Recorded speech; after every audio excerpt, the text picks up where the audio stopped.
السلام علیکم ګرانو کتونکو، زه یم ستاسو کوربه ظاهر محمود د روانو چارو پروګرام پرمختګ سره ستاسو په خدمت کې حاضر یم. ګرانو کتونکو، دې وخت کې زه د ډسټریکټ هیډ کوارټر هسپتال غلنی مومند کې ولاړ یم. دلته کې پخوا چې کله دا ضلع نه وه، ډسټریکټ هیډ کوارټر هسپتال و او ډېر غټ مسایل و. دلته کې ډاکټران نه وو، دلته کې پیرامیډیک سټاف نه وه، دلته کې نور د سهولتونو د صحت په حواله باندې ډېرې زیاتې کشالۍ وې. خو کله نه چې دا ډسټریکټ جوړ شو نو حکومت وقت په دې باندې ډېر زیات کوششونه وکړه او د صحت شعبې ته یې څه نه څه وده ورکړه. څه نه څه دلته کې ډاکټران هم راغله، د لاندې ضلعو نه راغله، په ډومیسایل بیس باندې وو، هغوی دلته راغله، خپل کار یې شروع کړو. ډاکټرانو مسله ما تاسو ته وایي چې ډاکټرانو مسله دلته کې ډېره غټه وه. اوس سپیشلیسټان دلته راځي، مختلف سپیشلیسټان، که دغه ای ان ټي سپیشلیسټ دي، میډیکل سپیشلیسټ دي، داسې د سرجیکل سپیشلیسټ دي. زه اوس دلته کې ولاړ یم په د ډسټریکټ هیډ کوارټر هسپتال کې. دلته کې موږ سره به یو څو مریضانو سره پې خبرې اترې هم کوو. موږ به کوشش کوو چې دلته کې د ایم ایس ایف میډیکل سپرنټنډنټ چې دی هغې سره هم پې خبرې اترې وکړو. بیا دې سره د ډسټریکټ هیلث افیسر چې کوم دی هغې سره هم په دې بیس باندې خبرې اترې وکړو چې څه مسایل دي، څه نور دي، د غوښتنه کوي د حکومت وقت نه چې کوم زموږ صوبایي حکومت دی.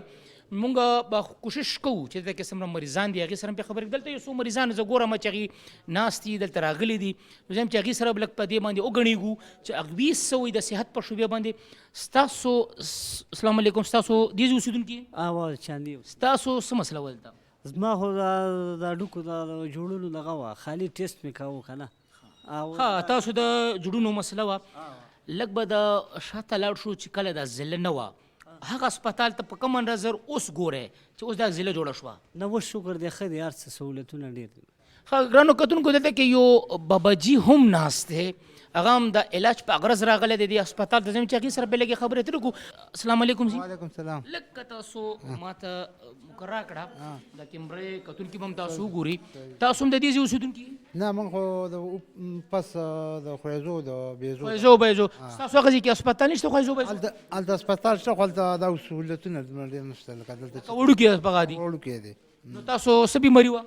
موږ واکسین دي د شکر هغه د پلار مې دي، هغه پسې راغلی یم او دې کې مې ډاکټر راته وویل چې ورېږه دا هغه ډاکټران میټینګ دی هغوی راشي نو هغوی به خپله دستخط پرې وکړي، بیا به تا ته خپله لکه دلته تاسو ته دوایي نه میلاویږي؟ او دوایي میلاوي که واکسین که هر قسمه سهولتونه شته؟ هر څه هم شته. پهله به دلته ډاکټران نه وو، اوس ډاکټران شته؟ یاره ما هم دا پیله ځل چې دې هسپتال ته راغلی یم، مخکې نه وم کوزو ما پېښور کې وم، اوس راغلی یم، اوس مې د ډاکټران ولیدل، هر څه مې ولیدل، سهولیت خو دلته شته دی. ښه ګرانو کتونکو، تاسو د دې پیشنټ خبرې هم واورېدې. زه یم چې دلته کې نور مریضان ډېر راغلي دي، هغې سره هم په لږې خبرې اترې کوو. زه کوشش کوم چې دلته کې یو زمونږ د خبریال دی هغې سره هم پې خبرې اترې وکړو چې هغې څه وایي، پخوا څه سهولتونه، اوس کوم داسې سهولتونه دي چې هغه نور بیرته پکار دي. اول خو محب خان ستاسو ډېره مننه، ستاسو ډېره په مرستیا باندې موږ لګیا یو، دلته کې کار هم کوو. د ټي وي پاکستان ټلویزیون په خپله کیمرې په ذریعه باندې خپل کوشش کوي چې خپل عوام خبر کړي او خاص کر زموږ د واکداران خبر کړي. محب خان، غلنی هسپتال کې څه مسایل پیل او څه نه څه حل کړی شو؟ ډیره مننه د پی ټي وي ملګرو. اصل کې کله چې دا علاقه مرجر شوې نه وه او د اف سی آر د لاندې وه، د بجلی سهولتونو کمی او د ترانسپورټ کمی او دلته نه به اکثره مریضان په امبولینسو کمی او چې مریض به پېښور ته وړلی شو، یا خو به په لاره کې هغه ساه ورکړله یا به پېښور کې په هسپتالونو باندې بوج و. اوس د مرجر نه وروسته چې کوم ترقیاتي کارونه شروع شوي دي په هغې کې دا هسپتال کې بعضې داسې بلاکس شروع شو، یا د پېښور نه سټاف راځي، دلته کې سپیشلیسټان لکه څنګه چې تاسو ذکر وکړو هغلته لوکل مریضان راځي، رش سیوا شوی دی، دلته کې مفت دوایانې ورکوي د ملیریا یا د ډینګي یا د کووډ 19 یا داسې نورې ناروغۍ چې دي د هغې خلاف چې کوم کمپینونه روان دي هغه لږ مؤثر شوي دي. د ډاکټرانو ډیوټیانې یقیني کړی شولې، دلته ډاکټرانو ته سهولتونه ورکړی شو، هغه راځي. خو یو کمی دغه دی چې کوم ډاکټران راځي نو د سحر نه راځي او مازدیګر واپس پېښور ته ځي چې هغوی ته په تګ راتګ کې سهولتونو کمی دی. نو که دلته هغوی ته اوبه ورکړی شي، د هغوی رهایش شته دی، هغه رهایش ورته لږې فرنش کړی شي او دلته سهولتونه ورکړی شو، نو دغه ډاکټران به دلته سټې هم کوي، دلته به ورسره پریکټس هم شروع شي، دلته به د روزګار مسلې هم ختمې شي او دلته به سهولت. تاسو خو د نور خبرې سر په توګه ډېرې ښه خبرې هم تاسو وکړې. یو دوه ډېر غټ سب ډیویژن دلته کې پراته دي په کلي پې آباد دي، فیضې او بیضې چې کوم ورته موږ وایو. هلته کې څه سهولتونه شته یا نشته؟ تاسو خو چونکې جوړ نظر بل لري خبريال یې. جی بالکل د خویزو بیزو سب ډیویژن حوالې سره زه خبره کوم چې هغه د پولي تصیر مسیمې دي، یعنی د افغانستان بارډر سره نږدې علاقې دي. هلته کې اصل مسله د روډونو ده چې هلته کې اکسس نه کیږي. بیا مسله د اوبو د کمی ده، هلته کې د بجلی کمی دی. نو کوم هسپتالونه چې جوړ شوي، کوم سکولونه چې جوړ شوي، په هغې کې د سټاف د کمی غټه وجه همدغه ده چې هلته اکسس نه کیږي. که د پېښور نه سټاف راځي د مازدیګر پورې هغه علاقو ته رسېدی نه شي.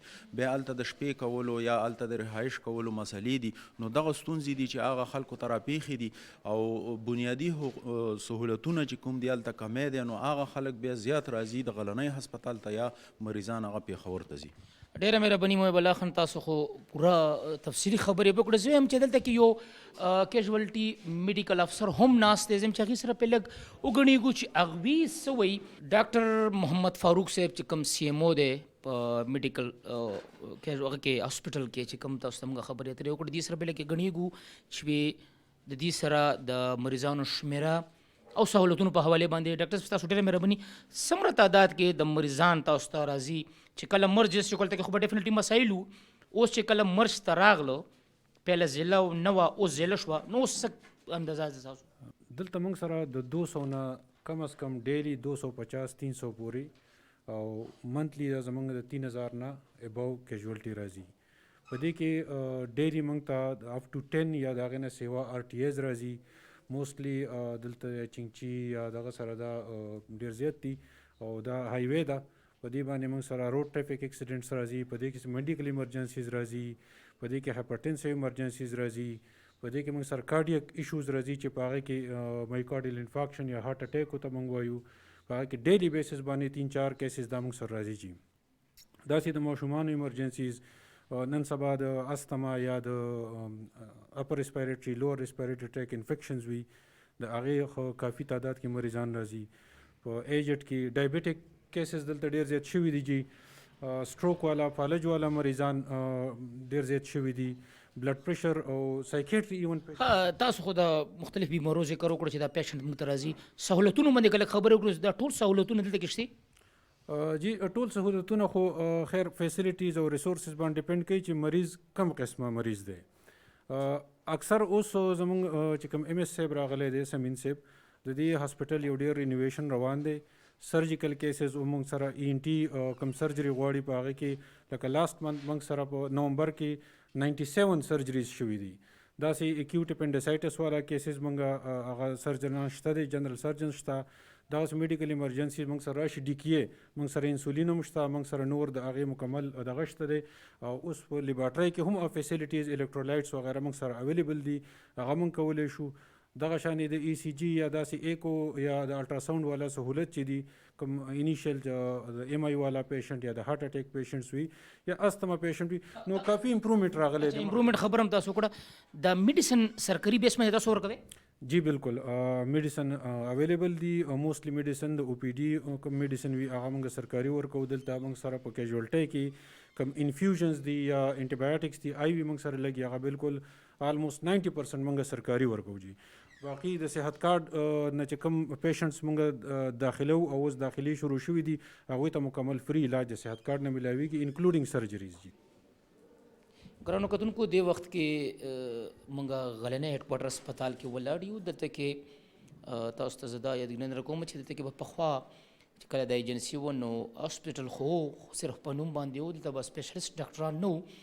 دې سره سره زه تاسو دا هم وینا کول غواړم چې دلته کې پهله به اپریشن تیټر داسې خاص نه و. تاسو ګورئ دلته کې د یو پیشنټ معالجه روانه ده، د هغې چیک اپ کېږي.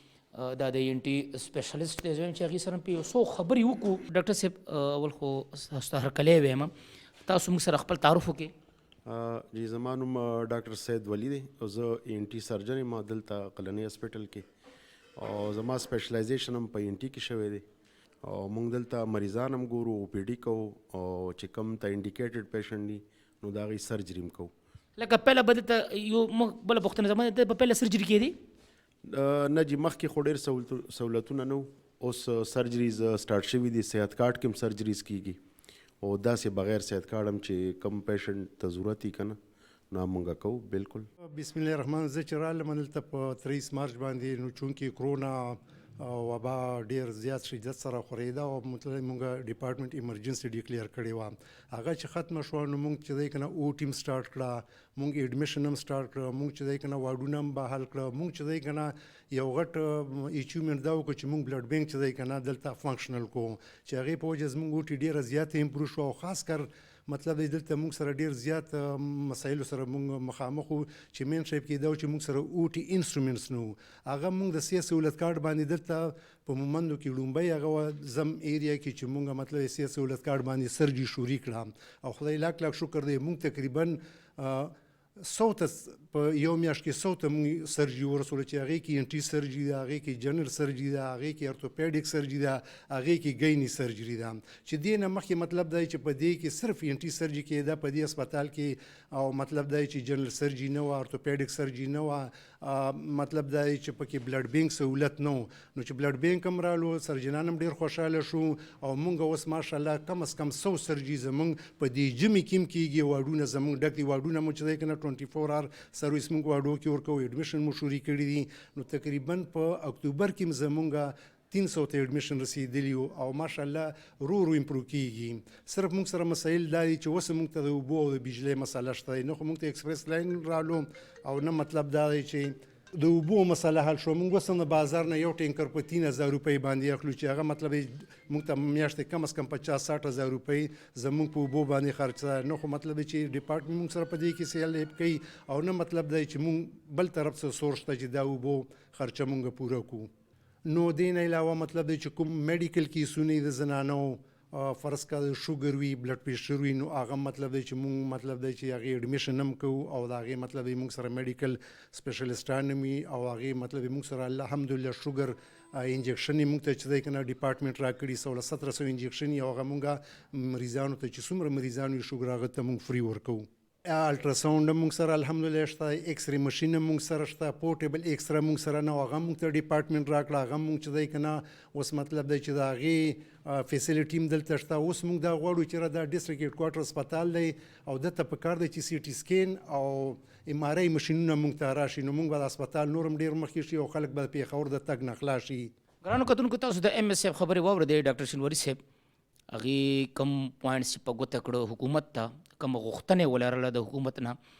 زه یم چې دلته کې مونږ لاړ شو د ډسټرکټ هیلث افیسر چې کوم سره د ټوله ضلع ده هغې سره واک اختیار دی د دې ضلع، هغې سره به خبرې اترې وکړو چې هغوی تر کومه حده پورې چې کوم مسایل دي په ګوته کړه او د کوم مریضانو ته کوم مسایل دي هغې په ګوته شوي دي هغې تر کوم حده پورې دا حل کړه یا د هغې په فیوچر کې مستقبل کې هغې کوشش کوي چې دا به حل کړی شي. راځئ چې هغې افیس ته لاړ شو.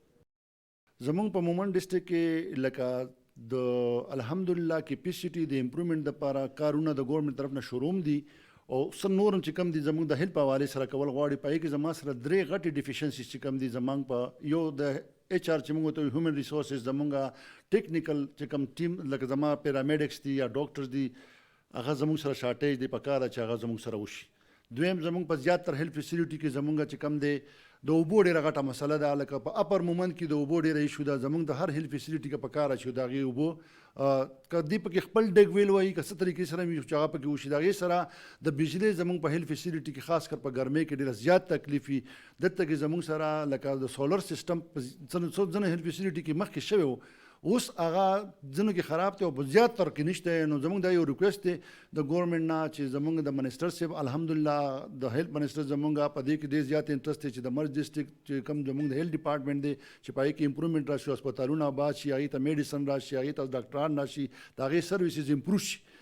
دې حوالې سره زه لکه د ارچي یک غونډ ذکر کول غواړم. ارچي یک غونډ کې زمونږ سره پاپولیشن زیات و، هلته کې زمونږ لکه د یو شفټ دپاره ما سره ډاکټران وو.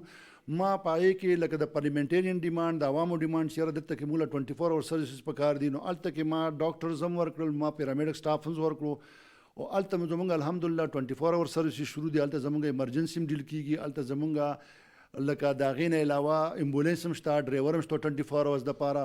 د ایون دې پورې چې په سنډې باندې زمونږ په ارچي اکاونټ کې مونږ ډاکټر اویلیبل کړی دی. په سنډې باندې به هلته 24 اور زمونږ ډاکټر اویلیبل وي، میډیسن زمونږ هلته کې شته.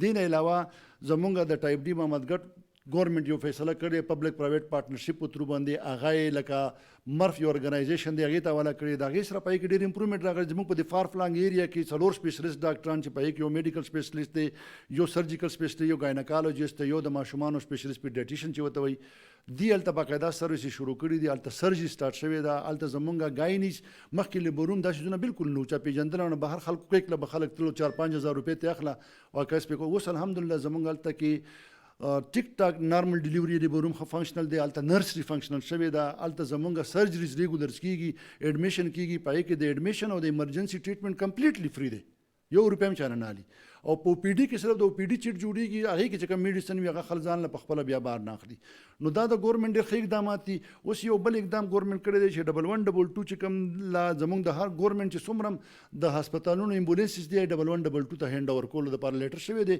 زیاتره ډسټرکو کې تقریبا 300 کې حواله شو اوس موږ سهار مې هغه سره میټینګ شوی دی نو زمونږ چې کوم دلته ایمبولینسز دي دا به موږ 1122 له ورکو ایمبولینس په ولاړ په هسپتال کې خو سرویسز چې کوم دي د دې خپل ټیکنیکل سټاف په وسره هغه به په هسپتال کې کوم ایمرجنسي داسې راځي نو هغه هلته کې دی به ورته هغه فرسټ ایډ هم ورکوي بیا هسپتال ته ریفر کوي دلته کې په خیزو بیزو کې په انبار کې او په هدکور کې دا 3 تحصیله زما داسې دي او خاص کر یک غونډ چې په دې کې زما غټ هسپتال نشته دی په پړانګار کې زما ټایپ ډي هسپتال جوړ شولو په محمدګړ صافو کې زما ټایپ ډي هسپتال شته دی په ارسی دلته کې زمونږ په حلیمزو کې ډسټرکټ هډ کوارټر هسپتال شته په خیزو بیزو کې 2 ارسی دي ما سره یو ارسی بایډاګ یو ارسی اټا جوور نو کې دې کې ارسی اټا جوور زمونږ ټایپ ډي ته کنورټ شي نو دا به د خلکو لپاره ډېر غټ سهولت جوړ شي چونکې هلته کې خلک ډېر غریبان دي آبادي زیاته ده خو ښه فیسیلیټي چې په هغې کې ایکس رې لیبارټري الټراساونډ او دا سروسز ټول سپیشلیست ډاکټر چې پکې وي نو دا به ډېر غټ کار وي دې سره په هدکور کې زمونږ زیاتر پاپولیشن په هدکور کې دی هلته هم زمونږ هیلث فیسیلیټي ډېر کم دي نو که کومه دي یو بیچو د 3 سی دي نو که دا بیچو هدکور مونږ الریډي ریکمنډ کړی دا زما ریکویسټ هم دی چې که هغه ځای کې زمونږ دا بیچو اپګریډ شي ټایپ ډي ته نو دا به هم ډېر غټ کار وشي دریم ریکویسټ زما دا دی چې زمونږ د پړانګار چې کوم ټایپ ډي هسپتال اوس مونږ سی ان ډبلیو هینډ اوور کړی دی خو هلته ریزیډنشل بلاک نشته چې ریزیډنشل بلاک نه وي ډاکټر به څنګه راځي به څنګه پاتې کېږي هلته کې نو دا یو ریکویسټ دی چې ریزیډنشل بلاک دپاره دی په هغې باندې په تیزۍ کار وشي چې دا مونږ فنکشنل کړو د هغې سینې مونږ لیږلې ده هغه سینې چې اپروول راشي بل د دې نه علاوه زمونږ د 5 هسپتالونو ار ایچ سی وایډاګ ار ایچ سی اټا جوور سی ایچ سی چارګولې سی ایچ سی خیرو دره او سی ایچ سی دراو بازار د دې الریډي اپروول راغلی دی مونږ د بین ریلیکسیشن لپاره لیټر کړی دی چونکې زمونږ په ریکروټمنټ باندې بین دی نو که دا بین ریلیکسیشن زمونږ د ایچ آر ډیفیشنسي به کمپلیټلی ختم شي الحمدلله ګرانو کتونکو ډسټرکټ هډ کوارټر هسپتال غلنې نه تاسو دا پروګرام وکړو دلته تاسو د مریضانو خبرې هم واورېدې دلته تاسو د ډاکټرانو خبرې هم واورېدې ام ایس اف خبر او د ډي ایچ او خبرې هم تاسو واورېدې مسایل وو خو هله وو چې کله د ایجنسي وه کله نه چې دا علاقه مرج سوه ضلعې ته راغله صوبې ته راغله صوبایي حکومت پې خپل شپه ورځ یو کړه او د صحت سهولتونه یې دې هسپتال ته ورکړه ډېر زیات بدلون پکې راغلی او مخته به هم په دې کې بدلون راځي زه ظاهر محمود د خپل ټیم نه تاسو نه اجازت غواړي د الله په امان